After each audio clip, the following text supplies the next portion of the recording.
Assalamualaikum warahmatullahi wabarakatuh. Sahabat Islam, perlu kita ketahui, manusia adalah makhluk sempurna di antara makhluk lainnya. Oleh karena itu, kita adalah pemimpin atas seluruh penghuni dunia yang ada. Dengan kelebihan kita, yang mempunyai akal serta pikiran, untuk kita gunakan saat melakukan sesuatu. Namun, menjadi makhluk yang sempurna bukanlah hal yang mudah. Karena ada perkara besar yang menjadi tanggung jawab kita sebagai manusia, yaitu menjalankan yang diperintah, serta menjauhi segala yang dilarangnya, yang merupakan amanah yang tidak bisa dibantahkan. Dari sekian banyak makhluk, manusialah yang menganggupi amanah tersebut. Padahal makhluk lain yang mempunyai kekuatan besar, seperti langit, bumi, dan gunung menolak untuk menjadi manusia. Ada begitu banyak peristiwa yang terjadi, sebelum akhirnya alam semesta beserta isinya siap dihuni. Salah satunya adalah peristiwa saat Allah Subhanahu wa Ta'ala mengumpulkan makhluknya untuk membagi peran. Saat itu Allah Ta'ala memberikan pilihan kepada makhluk untuk menerima amanah.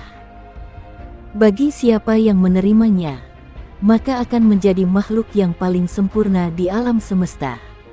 Namun, amanah ini juga memiliki konsekuensi. Bagi yang menjalankan perintahnya, maka akan dihadiahkan surga. Namun jika melanggar, akan diberi siksaan di neraka. Allah Subhanahu wa Ta'ala menawari amanah tersebut kepada langit, bumi, dan gunung. Namun, ketiganya menolak. Bukan karena ingkar kepada Allah, namun mereka merasa tidak sanggup mengemban besarnya amanah tersebut. Ternyata manusialah yang dengan berani menerima tawaran Allah Subhanahu wa Ta'ala untuk menjadi makhluk sempurna. Hal ini dijelaskan dalam Al-Quran Surat Al-Ahzab.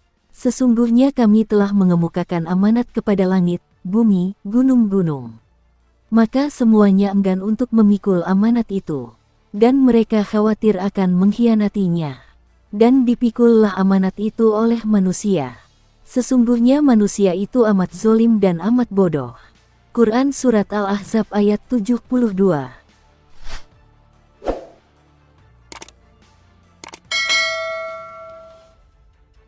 Namun, ayat ini dimaknai berbeda oleh para mufassirin. Dari Ibnu Abbas radhiyallahu anhu berkata, yang dimaksud amanah adalah ketaatan yang ditawarkan kepada mereka sebelum ditawarkan kepada Nabi Adam alaihi salam. Akan tetapi, mereka tidak menyanggupinya. Kemudian Allah berfirman kepada Nabi Adam, sesungguhnya aku memberikan amanah kepada langit dan bumi, serta gunung-gunung.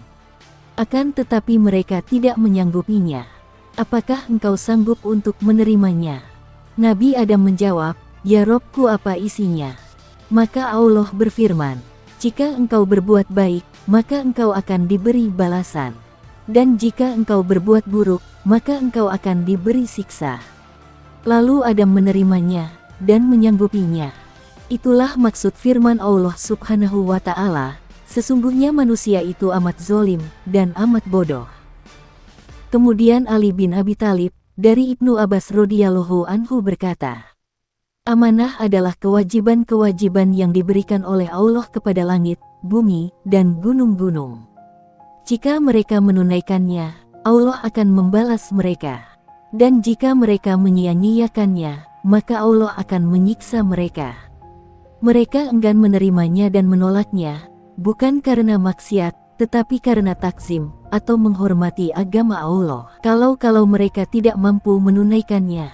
Kemudian Allah Subhanahu wa Ta'ala menyerahkannya kepada Nabi Adam alaihi salam, maka Adam menerimanya dengan segala konsekuensinya. Itulah maksud dari firman Allah Subhanahu wa Ta'ala. Dipikullah amanah itu oleh manusia. Sesungguhnya manusia itu amat zolim dan amat bodoh, yaitu pelanggar perintah Allah Subhanahu wa Ta'ala. Namun fitrahnya, manusia akan lupa setelah lahir ke dunia. Kemudian setelah hari kiamat nanti, manusia akan kembali diingatkan tentang janji tersebut. Sebagaimana dijelaskan dalam Quran Surat Al-Hadid. Dan mengapa kamu tidak beriman kepada Allah, padahal Rasul mengajak kamu beriman kepada Tuhanmu. Dan Dia telah mengambil janji setia-Mu, jika kamu orang-orang mukmin. Quran Surat Al-Hadid ayat 8. Semoga kita termasuk manusia yang tidak menyia-nyiakan waktu saat hidup di muka bumi ini, serta dapat menjalankan amanah yang sudah diembankan kepada kita. Oleh karena itu, sebagai makhluk Allah yang sempurna, kita harus mengetahui apa akibat dari perbuatan yang akan kita lakukan. Dengan diberinya akal dan pikiran, kita harus menggunakannya sebelum melakukan sesuatu, agar tidak menjadi petaka dan kerugian untuk kita, yang pada akhirnya hanya penyesalan yang kita rasa. Semoga dengan video kali ini, kita dapat melakukan sesuatu yang mendatangkan manfaat serta keuntungan bagi kita. Wallahu a'lam bishawab.